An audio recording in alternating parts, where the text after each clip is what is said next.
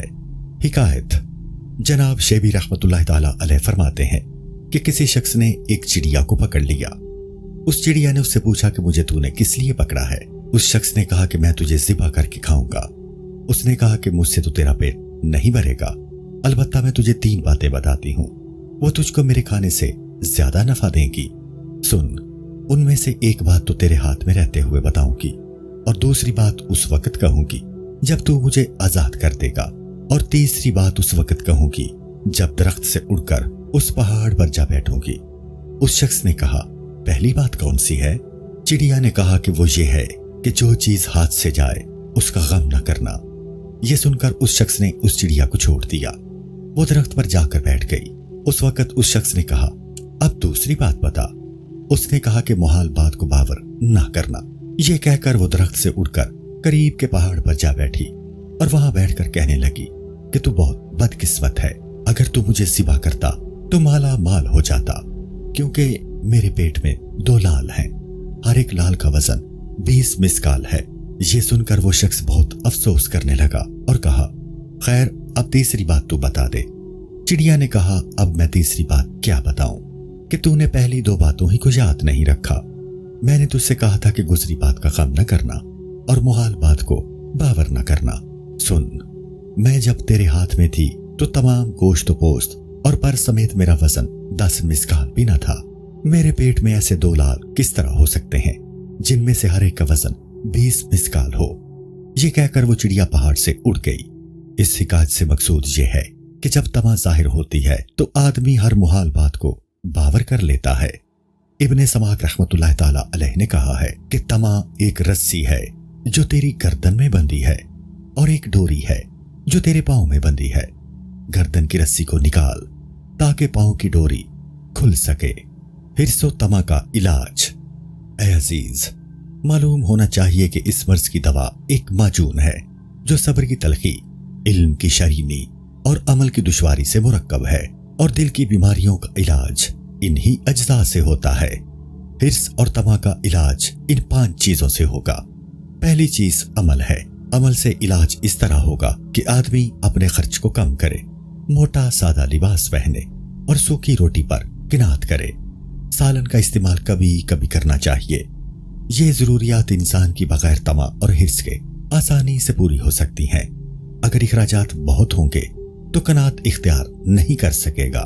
حضور اکرم صلی اللہ علیہ وآلہ وسلم کا ارشاد ہے، یعنی جس کا خرچ متوسط درجہ کا ہوگا وہ کبھی محتاج نہیں ہوگا۔ حضور صلی اللہ علیہ وآلہ وسلم کا یہ ارشاد بھی ہے، 3 چیزیں ہیں جن میں خلائق کی نجات ہے۔ نمبر 1، خلوت و جلوت میں خدا سے ڈرنا۔ نمبر 2، درویشی اور توانگری کی حالت میں اعتدال سے خرچ کرنا۔ اور نمبر 3، خوشی اور غم میں انصاف سے گریز نہ کرنا۔ کسی شخص نے حضرت ابو الدرداء رضی اللہ عنہ کو دیکھا کہ کھجور کی گٹھلیاں چن رہے تھے اور کہتے جاتے تھے کہ روزی میں اعتدال کو مد نظر رکھنا انسان کی دانش مندی ہے۔ حضور اکرم صلی اللہ علیہ وآلہ وسلم نے ارشاد فرمایا ہے، جو کوئی اعتدال کے ساتھ خرچ کرے گا اللہ تعالیٰ اس کو دوسروں سے بے نیاز کر دے گا، اور جو کوئی خرچ میں اسراف یعنی فضول خرچی کرے گا اللہ تعالیٰ اس کو افلاس میں رکھے گا۔ حضور پر نور صلی اللہ علیہ وآلہ وسلم نے یہ بھی ارشاد فرمایا ہے کہ اندازے کے ساتھ خرچ کرنا نصف روزی ہے۔ دوسری چیز یہ ہے کہ جب ایک دن کی روزی میسر آئے تو آئندہ کی روزی کی فکر نہ کرے، کیونکہ اس طرح شیطان اس سے کہتا ہے کہ شاید تیری عمر دراز ہو اور کل کی روزی میسر نہ آئے، بس آج ہی اس کی جستجو کر اور بے فکر ہو کر مت بیٹھ، اور جہاں کہیں سے بھی مال ملے اسے حاصل کر لے، جیسا کہ حق تعالیٰ نے ارشاد فرمایا ہے، شیطان تمہیں اندیشہ دلاتا ہے محتاجی کا اور حکم دیتا ہے بے حیائی کا۔ وہ چاہتا ہے کہ تجھے کل کی تنگ دستی سے آج کے دن تشویش و پریشانی میں رکھے اور فقیر بنا دے، اور وہ تجھ پر ہنستا ہے کیونکہ ممکن ہے کہ تیرے لیے کل کا دن نہ آئے، اور اگر آئے بھی تو اس دن کی محنت اور مشقت اس سے زیادہ تو نہ ہوگی جس میں تو نے آج خود کو ڈالا ہے۔